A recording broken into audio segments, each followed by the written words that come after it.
तो कहानी की शुरुआत में हम एक छोटे बच्चे को देखते हैं जो साइकिल पर अपने दोस्तों से मिलने के बाद घर जा रहा होता है। उसके घर का रास्ता जंगल से होते हुए जाता था। तभी अचानक से कोई उस बच्चे को पीछे से खींच लेता है। उसके बाद वो बच्चा कहाँ गया, किधर गायब हुआ, कोई भी नहीं जानता था। फिर हमें एक औरत जैकी दिखाई जाती है जो अपने घर में अपने बेटे के लिए केक्स बना रही थी। तभी उसे कॉल आती है। जब उसका बेटा कॉल के बारे में पूछता है तो वो उसे कोई जवाब नहीं देती। दरअसल कॉल जैकी के एक दोस्त की थी। जैकी अपने दोस्त को पसंद करती थी। उसका रिश्ता भी अपने हस्बैंड के साथ ठीक नहीं था, इसीलिए उसका बेटा भी उसे हर वक्त नाराज रहा करता था। जैकी केक बनाकर चली गई थी, जिसके बाद उसका हस्बैंड सोफे से उठता है क्योंकि रात को टीवी देखता वो उधर ही सो गया था। जैकी के हस्बैंड का नाम ग्रेग था। वो पेशे से एक पुलिस ऑफिसर होता है। अब जब वो तैयार हो रहा था तो उसे जैकी की कॉल आती है जो बता रही थी कि कुछ केक्स बच गए हैं जो मैं बनाकर आई थी, तुम उसे खा लेना। ये सुनकर ग्रेग को गुस्सा आ गया था। वो अपने फोन को खिड़की से बाहर फेंक देता है क्योंकि जैकी उसका कभी भी ख्याल नहीं रखा करती थी। अब जब उसकी नजर खिड़की से बाहर जाती है तो वो एक कप देखता है जिसमें बुझी हुई सिगरेट्स पड़ी थी। उसे लग रहा था कि शायद ये काम उसके बेटे का है। उसे अब अपने बेटे पर शक हो रहा था। खैर तैयार होने के बाद ग्रेग पुलिस स्टेशन जाता है जहाँ पर उसे उसी बच्चे के मिसिंग यानी कि लापता होने का केस मिलता है, जिसके बारे में हमने कहानी के शुरू में देखा था, जो जंगल से लापता हुआ था। उधर जैकी जब अपने घर में आती है तो उसे एहसास होता है कि उसके घर में कोई और भी है। अचानक से एक आदमी उसके सामने आ गया था और ये कहता है कि उसे उसके हस्बैंड ग्रेग ने खिड़की ठीक करने के लिए बुलाया था। अब जैकी उस आदमी से पूछती है तुम मेरे घर के अंदर कैसे आए, क्योंकि पहले से घर में कोई मौजूद नहीं था। तो वो बताता है कि दरवाजा आपकी बेटी ने खोला था जो बहुत अच्छे से बात कर रही थी। ये सुनकर जैकी हैरान हो गई थी क्योंकि उसकी तो कोई बेटी नहीं थी सिवाय एक बेटे के। उधर दूसरी तरफ ग्रेग को जंगल में ले जाया जाता है जहाँ से वो बच्चा गायब हुआ था। उन्हें वहाँ पर एक हरे रंग का चाकू मिलता है जो शायद उसी किडनैपर का था जो बच्चों को अगवा किया करता था। इधर ही ग्रेग एक ऑफिसर को बताता है कुछ सालों पहले की बात है, एक किडनैपर ऐसे ही छोटे बच्चों को अगवा करके मार दिया करता था, शायद उसी का ये काम हो। पर ऑफिसर कहता है नहीं, ऐसा नहीं हो सकता। उस किडनैपर को तो मैंने ही पकड़ा था और वो अभी भी जेल में बंद है। रात को घर पर खाना खाते हुए जैकी अपने बेटे से पूछती है क्या कल कोई वर्कर हमारे घर आया था। तो उसका बेटा उसे गुस्से से जवाब देता है हाँ शायद कोई आया हो जो आपका दोस्त होगा। इतना कहकर उसका बेटा वहाँ से चला जाता है। जैकी टीवी पर खबर सुन रही थी कि इस महीने जंगल से 2 बच्चे गायब हुए हैं। वो ये सब कुछ सुनकर टीवी को बंद कर देती है, मगर अचानक से टीवी फिर खुद ही चल गया था। न्यूज में बताया जा रहा था कि सब अपने बच्चों को घर से अकेले मत जाने दें। इसके बाद ग्रेग भी घर पर आ गया था। जैकी उससे कहती है कि जिस आदमी को तुमने खिड़की ठीक करने भेजा था उसने हमारे घर से सभी चांदी के बर्तन चुरा लिए हैं। और जाते हुए वो अजीब सी बातें कर रहा था, कह रहा था कि हमारी बेटी ने दरवाजा खोला था। ग्रेग उसकी बातों पर ध्यान नहीं देता और अपने कमरे में चला जाता है। जाते हुए वो देखता है कि जो तस्वीरें उन्होंने सीढ़ियों के पास लगाई हुई थी उनमें से एक तस्वीर गायब थी। वो अभी भी इन चीजों पर तवज्जो नहीं देता और अपने कमरे में चला जाता है। तभी कमरे में एक चूहा आ गया था। ग्रेग अब उसे पकड़ने उसके पीछे जाता है। वो चूहा उसकी अलमारी में चला गया था। जब वो उसे पकड़ने अलमारी के अंदर गया तो न जाने किसी ने अलमारी के दरवाजे को बंद कर दिया था। ग्रेग दरवाजे को जोर जोर से बजाता है। उसे लग रहा था कि शायद उसका बेटा उसके साथ मजाक कर रहा हो, पर वहाँ पर तो उसका बेटा था ही नहीं।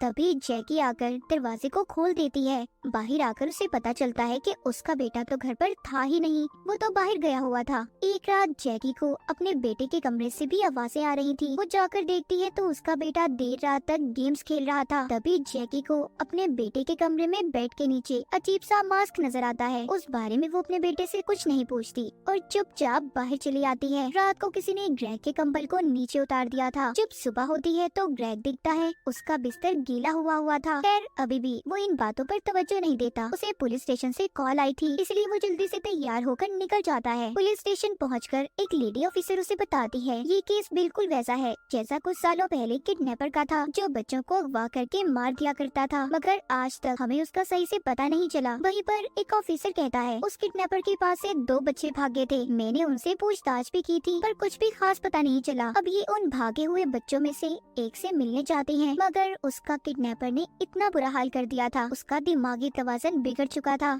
अब खैर ग्रेग दूसरे लड़के का 15 साल पहले दिया हुआ बयान सुनता है जिसमें उसने बताया था कि वो किडनैपर मुझे अपने घर ले गया जो एक जादुई घर है और उसे कोई भी नहीं ढूंढ पाएगा। उधर घर में जैकी का दोस्त उससे मिलने आता है। जैकी उसे जाने का कह रही थी मगर वो तो कुछ भी सुनने को तैयार ही नहीं था। तभी उसके सर में वो ही कप आकर लगता है जिसमें सिगरेट्स पड़ी थी, जिसको ग्रेग ने भी देखा था। अब वो कप खुद ही गिरा था या गिराया गया था, इसका पता हमें कहानी में आगे जाकर चलेगा। जैकी के दोस्त के सर से खून आने लगा था। तभी जैकी उसे बेसमेंट में लेकर आती है और उसकी मरहम पट्टी करती है। वो उससे कहती है कि कुछ देर तुम्हें यहीं पर आराम करना होगा, मेरा बेटा स्कूल चला जाए फिर मैं तुम्हें डॉक्टर के पास लेकर जाऊंगी। घर में जैकी के बेटे को ऊपर से कुछ आवाजें आ रही थी। इधर जैकी को भी बेसमेंट में कॉल आती है जो उसके दोस्त के नंबर से ही थी। वो सोचती है कि वो तो उसके सामने बैठा था, तो ये कौन था जो उसको फोन पर तंग कर रहा था। उसका शक उसके बेटे पर जाता है। जब वो घर के अंदर जाती है तो उसका बेटा सीढ़ियों से नीचे उतर रहा था। उसे ये लगने लगा था कि शायद उस कप को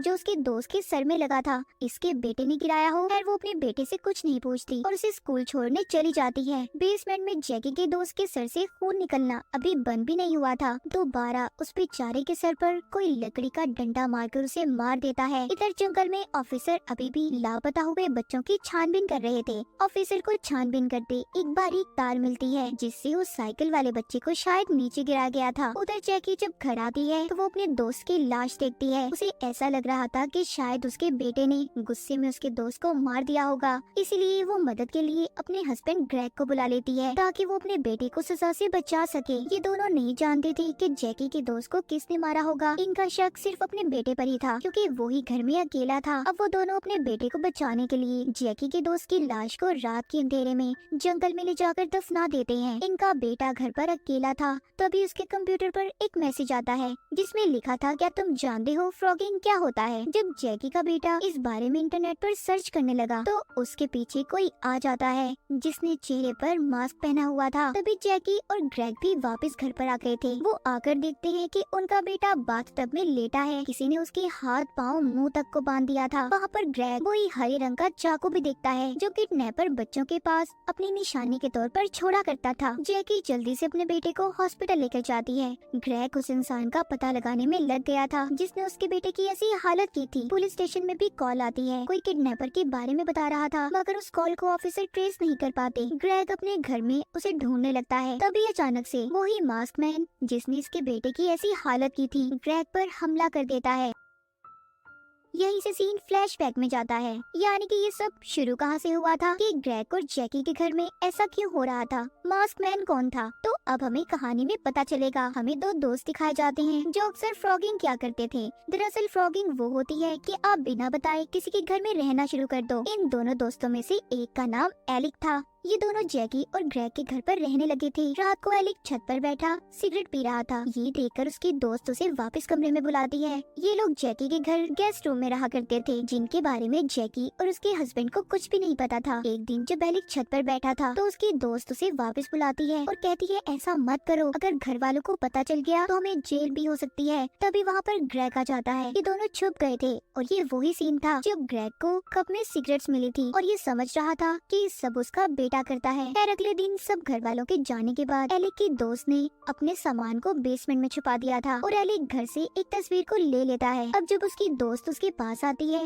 वो कहता है कि मुझे घर के वाईफाई के पासवर्ड का पता चल गया है। मैंने अपने मोबाइल में एक ऐप को डाउनलोड किया है जिससे हम इनके घर में टीवी मोबाइल जैसी चीजों को कंट्रोल कर सकते हैं। मेरे पास एक आइडिया है, क्यों ना हम कुछ ऐसा करें जिससे ये घर वाले पागल हो जाएं। मगर उसकी दोस्त उसे ऐसा करने से रोकती है। तभी घर के दरवाजे पर बेल बजी थी। खिड़की रिपेयर करने वाला जैकी के घर आया था। एलिक की दोस्त दरवाजा खोलती है और झूठ बोल देती है कि वो ग्रेग की बेटी है। इसीलिए खिड़की ठीक करने वाले ने जैकी से कहा था कि दरवाजा आपकी बेटी ने खोला था। उधर एलिक ग्रेग की नींद की दवा को अपनी दोस्त की पानी की बोतल में मिला देता है ताकि वो किसी भी काम से उसे ना रोक पाए। उसी रात ये जंगल में लापता होने वाले बच्चों की खबर को भी सुनते हैं। एलिक की दोस्त जब उस पानी को पीती है जिसमें उसने नींद की दवा को मिला दिया था तो गहरी नींद में सो गई थी। अब एलिक अपना काम दिखाता है। वो जाकर टीवी को ऑन ऑफ कर रहा था। जैसे पहले हमने देखा कि जैकी डर गई थी। फिर वो ग्रेग को भी अलमारी में बंद कर देता है। मगर जब उसने वहाँ पर जैकी की आने की आवाज को सुना तो वो उन्हीं के बेड के नीचे जाकर छुप गया था। हमें ये भी पता चलता है कि वो मास्कमैन कोई और नहीं बल्कि एलिक था। उसी ने ग्रेग के ऊपर से कंबल को भी हटाया था। अगले दिन एलिक की दोस्त की जब नींद से आँख खुलती है तो एलिक छत पर बैठा हुआ था। वो उसे समझाती है, देखो ऐसा नहीं कर सकते, ये बस हमारा फन है, हम ये सब कुछ गलत कर रहे हैं उनके साथ। मगर एलिक कहता कहता है अभी तो ये सब शुरुआत है, मैं जब तक पीछे नहीं हटूंगा जब तक सब घर वाले पागल न हो जाएं। उसकी दोस्त कहती है ठीक है, फिलहाल अभी तो अंदर आ जाओ। तभी उसने कप को नीचे छोड़ दिया था जो जाकर जैकी के दोस्त के सर में लगा। जी हाँ, उस कप को भी एलिक नहीं गिराया था। उसकी दोस्त कहती है ये क्या किया तुमने, वो लोग पुलिस भी बुला सकते हैं, अब हमें यहाँ से जाना होगा। जब जैकी अपने दोस्त को बेसमेंट में ले गई थी तो एलिक को जैकी के दोस्त का गिरा हुआ फोन मिला था और यही था जो उस वक्त जैकी को कॉल कर रहा था। जब बेसमेंट में एलिक की दोस्त अपना सामान लेने आई तो उसने देखा वहाँ पर जैकी का दोस्त बैठा था जिसको अचानक से पीछे से आकर ग्रेग ने मार दिया था। जैकी के दोस्त का कत्ल किसी और ने नहीं बल्कि ग्रेग ने किया था, क्योंकि उसकी बीवी जैकी उसे पसंद करती थी, इसीलिए उसने उसे मार दिया। ये सब एलिक की दोस्त ने भी देख लिया था। अब जब वो सामान लेकर जा रही थी तो उधर जैकी भी आ जाती है जो अपने बेटे को स्कूल छोड़कर आई थी। ये सब कुछ देखने के बाद एलिक की दोस्त वहाँ से वापस एलिक के पास आ जाती है। वो देखती है कि वो जैकी के बेटे को बांध रहा था। अब तो उसने अपनी हद पार कर दी। वो कहती है रुक जाओ नहीं तो पुलिस बुला लूंगी, तुम क्या कर रहे हो ये सब। इसी उसमें उसका पाँव फिसल जाता है और वो सीढ़ियों से गिरकर बेहोश हो गई थी। इसके बाद एलिक ने जैकी के बेटे को उठाकर बाथटब में डाल दिया था। तो क्या इसका मतलब एलिक किडनैपर था? मगर 15 साल पहले जब बच्चे अगवा हो रहे थे तो उस वक्त एलिक की उम्र इतनी नहीं थी कि वो किसी को अगवा करता, तो अभी भी असल किडनैपर कोई और था। अब एलिक अपनी दोस्त को हॉस्पिटल ले जाने वाला था। वो उसको गाड़ी की डिक्की में डालता है, पर तभी उधर जैकी और ग्रेग आ गए थे जो जैकी की दोस्त की लाश को दफना कर आ रहे थे। अब जल्दी से जब वो आकर अपने बेटे को देखते हैं तो ग्रेग जैकी को अपने बेटे के साथ हॉस्पिटल भेज देता है और वो खुद उसी गाड़ी में बैठकर जिसमें एलिक की बेहोश दोस्त थी उसे कहीं पर ले जाता है। मतलब ग्रेग ने उस आदमी को नहीं ढूंढा था जिसने उसके बेटे का ऐसा हाल किया था, वो तो बस जैकी से झूठ बोल रहा था। गाड़ी में एलिक की दोस्त को होश आ गया था जिसको ग्रेग चला रहा था और पता नहीं कहाँ जा रहा था। एलिक की दोस्त के पास एक बैग पड़ा था। जब वो उसे खोलकर देखती है तो उसमें उसी बच्चे के कपड़े पड़े थे जिसको हमने कहानी के शुरू में साइकिल पर जाते हुए जंगल में से गायब होते देखा था। साथ ही उसे हरे रंग के बहुत से चाकू भी मिले थे जिसे देखकर एलिक की दोस्त समझ गई थी कि किडनैपर कोई और नहीं बल्कि ग्रेग था। अब वो अपनी गाड़ी रोकता है और कहीं पर चला गया था। एलिक की दोस्त भी उसका पीछा करती है। वो पुलिस को कॉल करके बताना चाहती थी मगर सिग्नल्स की वजह से वो कुछ भी नहीं बता पाती। जो पुलिस कॉल ट्रेस नहीं कर पा रहे थे वो एलिक की दोस्ती कर रही थी क्योंकि उसे किडनैपर मिल गया था। तभी वो जंगल में एक ट्रक को देखती है। अब जब वो वहाँ पर जाती है तो वहाँ पर बहुत से बच्चे थे जिनको ग्रेग ने अगवा किया हुआ था। इससे पहले वो बच्चों की मदद करती पीछे से ग्रेग आकर उसके मुंह पर शॉपर डालकर उसे बेहोश कर देता है। उसे अपनी गाड़ी से एलिक की दोस्त का कैमरा भी मिलता है जिससे उसे पता चला था कि एलिक और उसकी दोस्त इनके घर में कितने दिन से रह रहे थे जिसके बारे में किसी को कुछ भी नहीं पता था। अब ग्रेग सब जानने के बाद उसे वापस अपने घर ले आया था। जैसे ही एलिक की दोस्त होश में आती है ग्रेग ने उसे मार दिया था।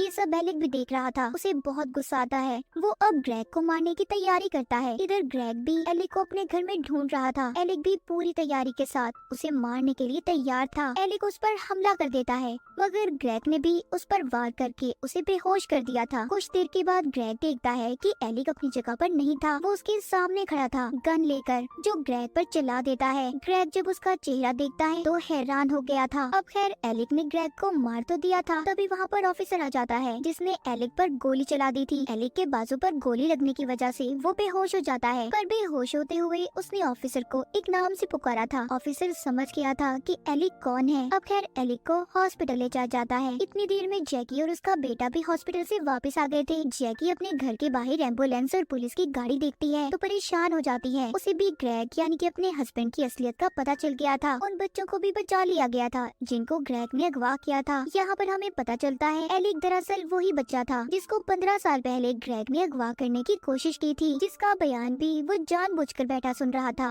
एलिक किसी तरह ग्रेग के जाल से बचकर भाग गया था, पर उसका दोस्त पकड़ा गया जिसका जहनी तवाज़ुन खराब हो चुका था। एलिक ग्रेग के बारे में सब जानता था कि वो बच्चों को अगवा करके उनके साथ बहुत कुछ गलत करता है, इसीलिए वो इसके घर में आया और अब एलिक ने ग्रेग को मारकर उन सभी बच्चों का बदला ले लिया था जिनको आज तक ग्रेग ने मारा था। और इसी के साथ इस मूवी की कहानी यहीं पर खत्म हो जाती है।